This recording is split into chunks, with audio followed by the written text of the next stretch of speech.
All right, guys, back into action, and here he is. It's Jimmy Maverick. What's going on, Jim? We got a big one for everybody here today. Yeah, I got to say, man, I was doing hardcore outdoor yard work all weekend long. My muscles are killing me right now. But I got a lot of stuff done. It was beautiful weather, just perfect weather out here this weekend. High 60s, sunny skies. It was really nice. Beautiful. So spring is here, I think, finally.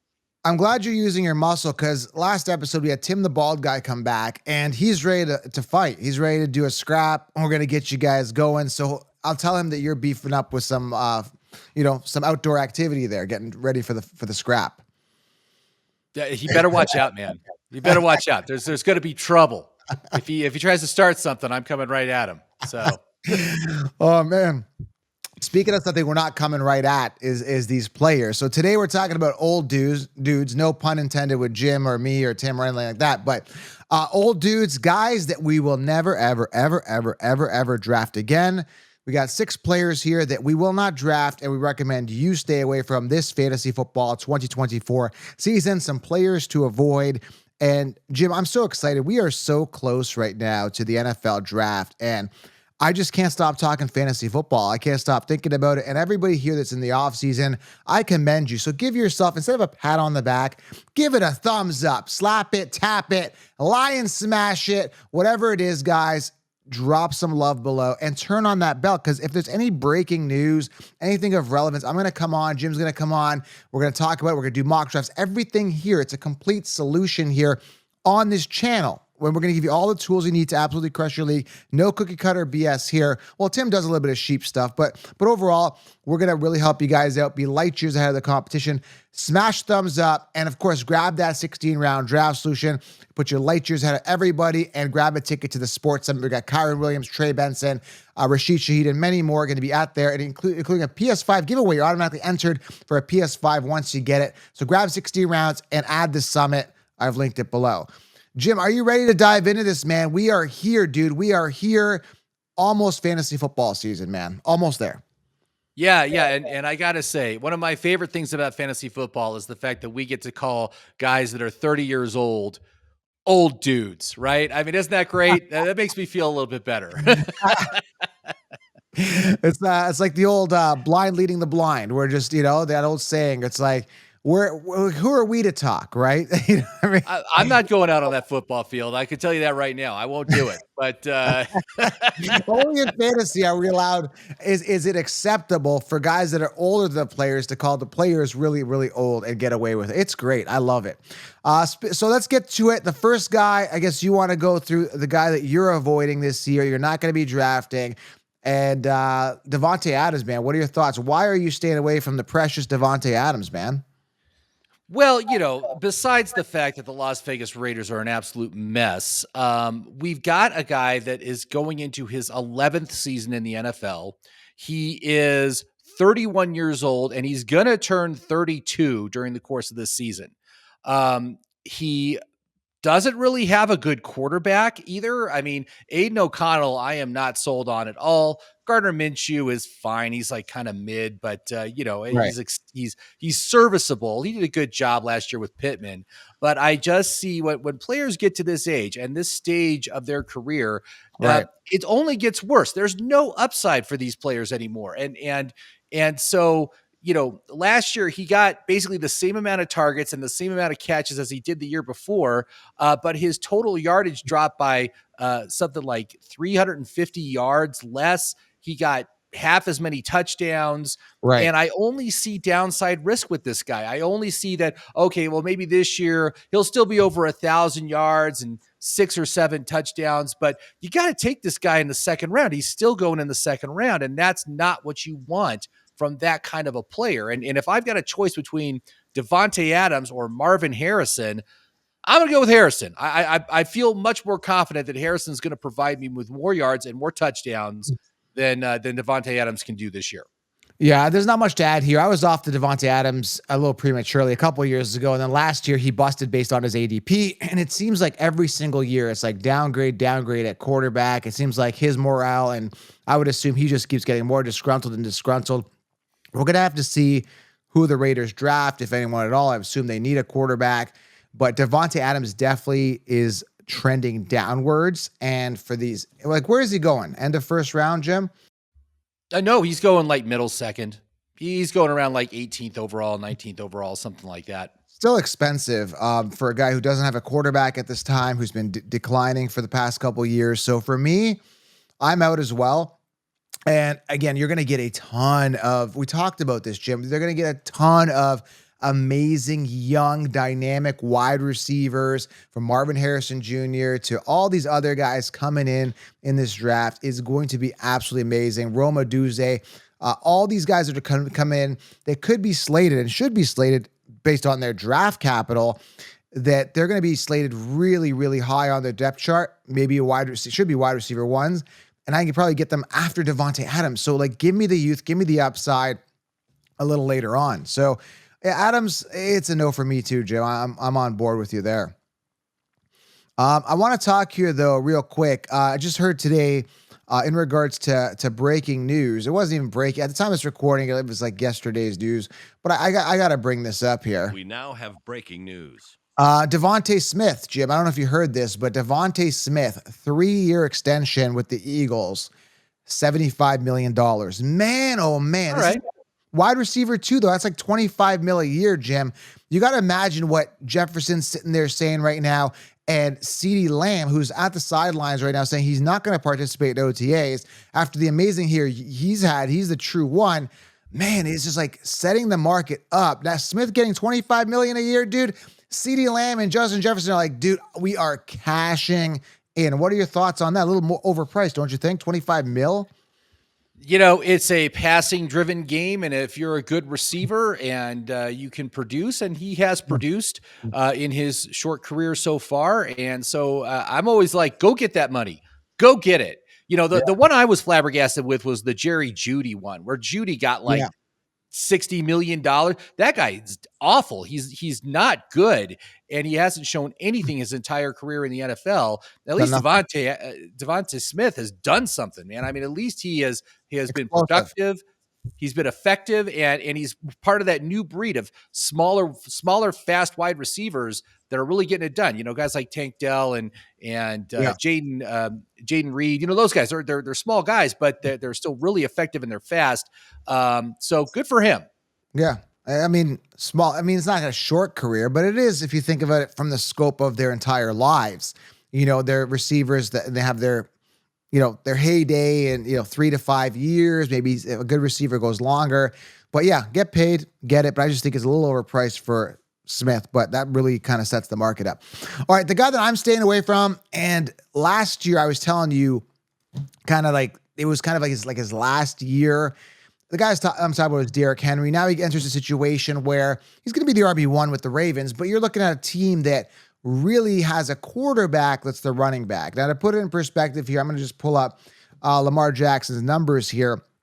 Lamar Jackson, look at this, 148 attempts, 821 yards, only 148 attempts. It's only second to Jalen Hurts. So when we look at guys like Saquon Barkley and Derrick Henry, Saquon obviously more upside, younger, dynamic, that type of thing. Henry, man, like 821 yards, Lamar Jackson, 5 rushing touchdowns, 148 attempts. That's a lot of attempts. Now, mind you, Henry's going to eat, and maybe they brought him in to alleviate some of that pressure, off of Lamar, but it's just not attractive to me. And I'm going to talk about it one more time. Ghostbusters. We're crossing the streams, Jim. We're bringing a new team with an old running back, right? And we're merging them. So Derrick Henry, I'm out on. Mind you, he is much better value. He's not going to be a first round pick. So there is some value in him, but I'm never attracted to any running back that's old, for one, on a new team with a running quarterback. So there's many red flags that are jumping out at me to completely stay away from Derrick Henry. Do you agree on these 3 strikes here? How are you feeling? His age, first of all, he's over age 30 as a running back. That's very, very old. And I think people are drafting him right now based on what they think he's going to get in goal line work. Last year, Gus Edwards, I believe, got 13 rushing touchdowns.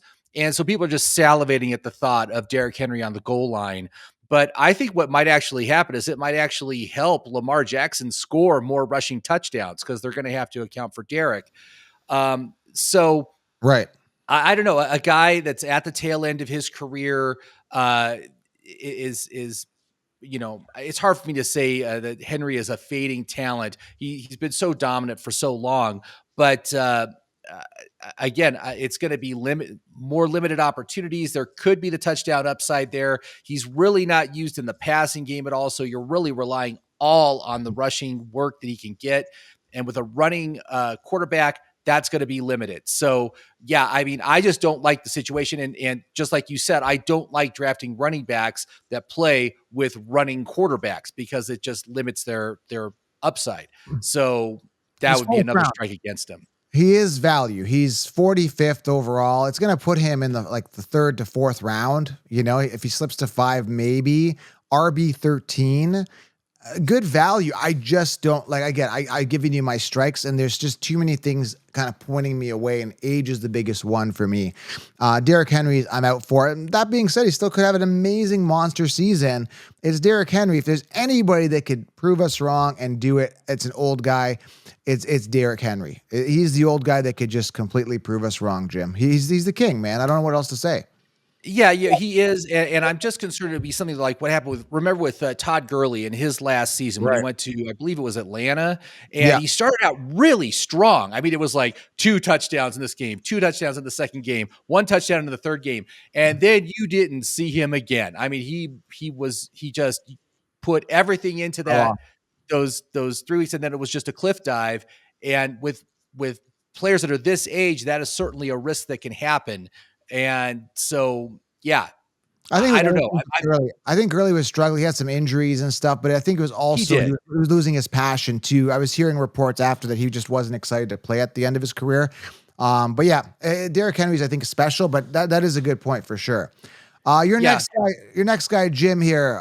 We got Aaron Jones. Thoughts on him? Obviously, I have no desire to draft him. He's in a situation where if he's the RB1, he could get some work, but I just don't see the Vikings making Aaron Jones their one. I mean, one person's trash is another's treasure.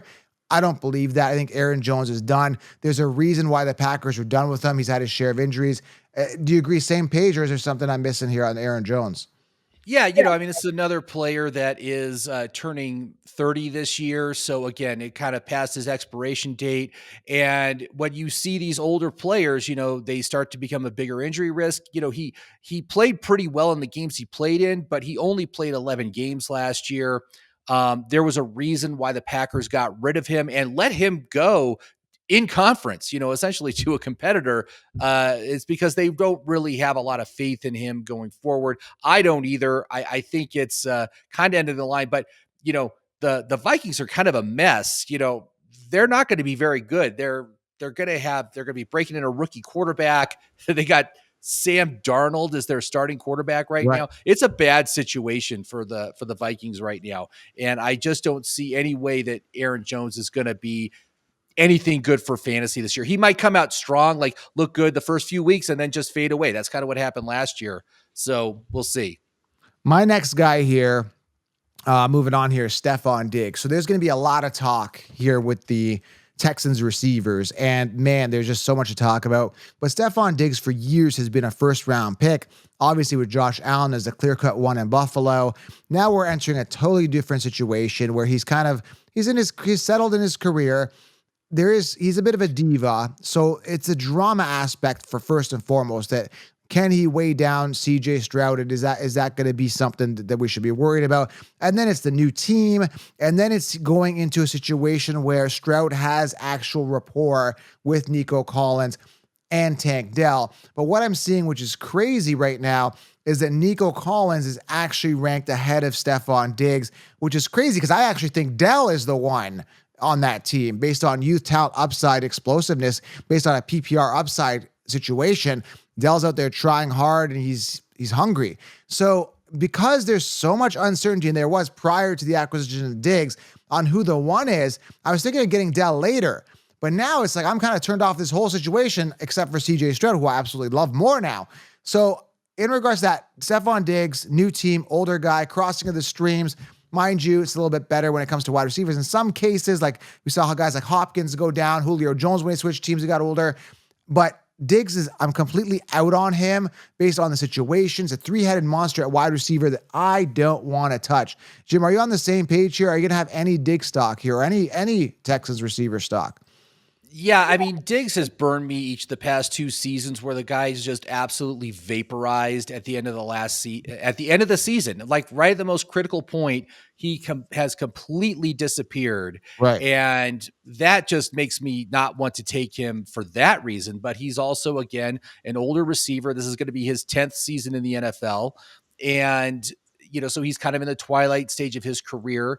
I think as far as quarterbacks go, it's kind of a lateral move. I really like CJ Stroud's upside. He is going to be the one, but it is going to be a more crowded receiving room than what he's dealt with at Buffalo. So there's going to be more competition for targets. And frankly, all 3 of these receivers at Houston are going basically top 36, top 3 rounds. Are you going to spend a 3rd round pick on any of these 3 guys?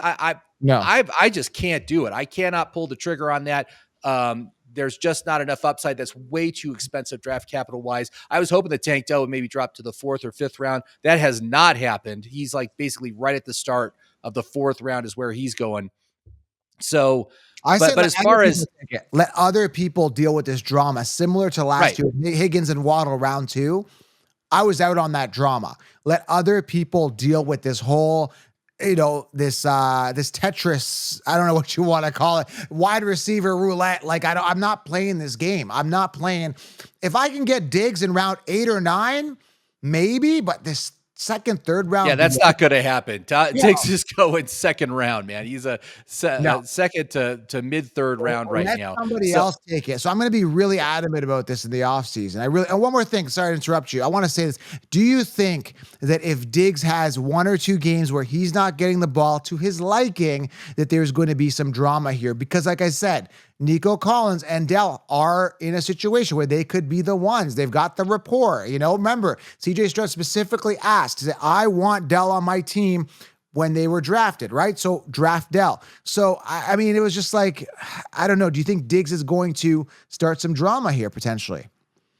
I think it's almost guaranteed. There you go. Yeah, I think so. There's guaranteed drama for that team, but I think it's going to be a great offense. I mean, come on. I am so in on CJ Stroud this year.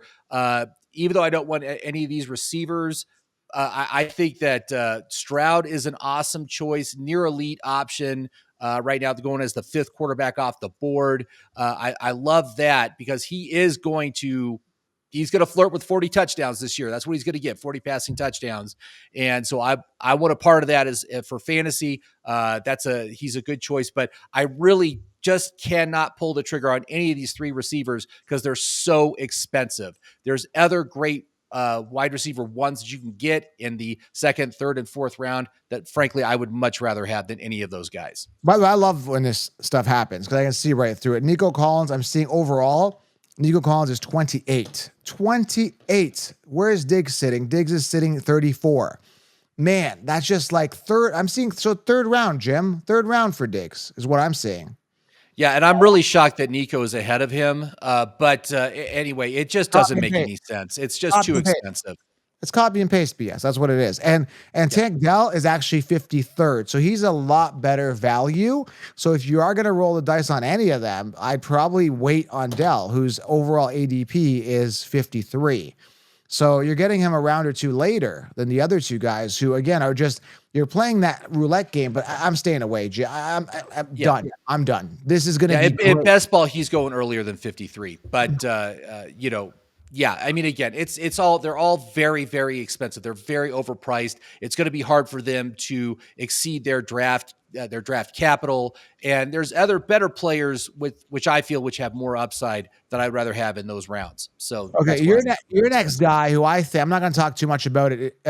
Your next guy, Aaron Rodgers, who I think is going to have a great season. Why are you staying away from old man Rodgers? I mean, let's go over it really. Okay, well, the big thing is when it comes to quarterbacks, in almost all cases, quarterbacks are good to about the age of 36. Aaron Rodgers is 40, and he turns 41 during the season. So he's already past his expiration date. And I know we all got spoiled by Tom Brady staying in the league and playing at an extremely elite level into his mid 40s. Right. But that is the exception, man. I mean, for the most part, when you look at, the greats, Peyton Manning, Ben Roethlisberger, these guys, they were really, really good. Matt Ryan, they're really, really good until age 36, and then they just hit the decline. They just and Aaron Rodgers has been able to stave that off. He's played at elite level for several more years past that, which is great. But don't get spoiled. And he's coming off that torn Achilles. That's a mobility issue. I am just not convinced. I'm not willing to take the chance on him, even though he's basically a QB2 on the board. I think he's like, I don't know, 15th quarterback taken off. But frankly, I would rather have a host of other quarterback twos other than Aaron Rodgers. Plus, the Jets are cursed. So, you got that too. So, Yeah, you got that. But I mean, this would be the last year that I think Aaron Rodgers does something. I think there was something I read. I don't know. I'm in passing. I got so many like news headlines that I remember some get out, but it's one of those things in passing as I'm scrolling and I'm reading that Aaron Rodgers was thinking of retirement or something after that injury. Like he didn't think he's going to come back. So, I mean, I would think that this is it. If it's his last hurrah, he's got some weapons there with the addition of Mike Williams. He's got his old Lazard with him. He's got Garrett Wilson. He's got the young Brees. These young guys are going to revive him. They're going to give him some youth just to kind of give it that last push, right? I think it's going to be that last push. But the big risk is he going to be like last year Peyton Manning played, like just a game manager. He's good. He doesn't turn the ball over, and he just runs a very, very conservative offense. That's a big risk. And those guys are worthless for fantasy. You can't play those guys for fantasy. So, his final year in Green Bay, 2022, 3,600 yards, 26 touchdowns, 12 interceptions. Was that just the team, or was that Aaron Rodgers just not able to deliver the ball like he used to? And then last year, of course, we didn't see anything because he was injured on the first play of the season. But I am just not willing to take the risk on an old quarterback like this at this time. So see, that's the thing, right? There's two objections. There's two things about it that kind of work in his favor. Number one, he's got Garrett Wilson, and Garrett Wilson is the sixth wide receiver in PPR amongst the rankings. So he's going to be coming off high. That would assume that Rodgers should have a safe season.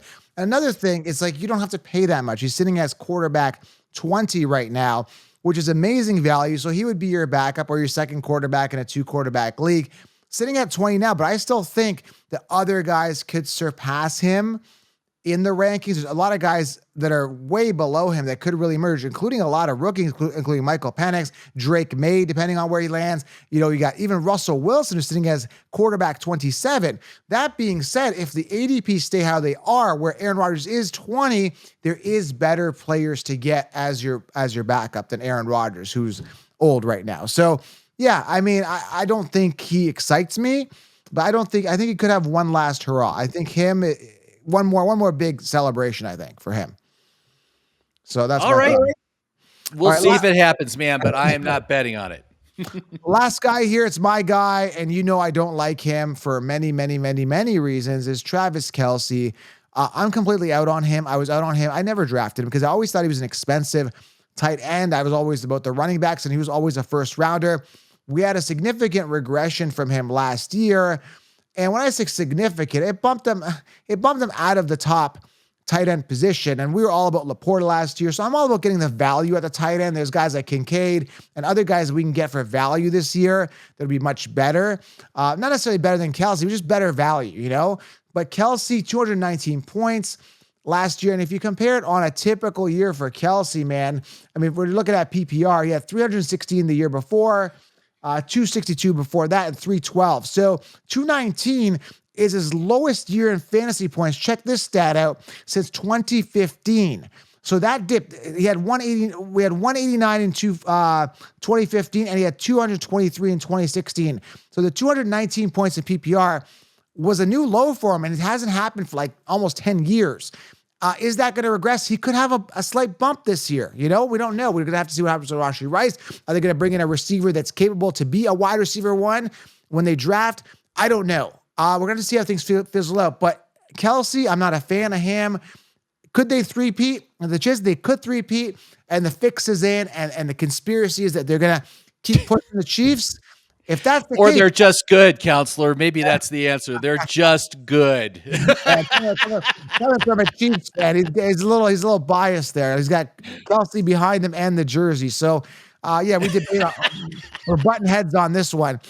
So yeah, again, for me, I'm not drafting. You're not going to draft him either, Jim. You're busy getting running backs and wide receiver ones where he's coming off. Honestly, Yeah, you know what my general draft strategy is, I want to get the elite quarterback. And if I go for an elite quarterback, I'm not also going to go for an elite tight end. I don't like spending 2 early draft round picks on 2 players like that. But I got to say, Kelsey, to me, looks like a great deal on the draft board. He is going in the 4th round now instead of the first. So he's fallen significantly in value. He's behind Laporta. He's coming as the tight end 2. He's still playing with Travis Kelce, coached by a great coach.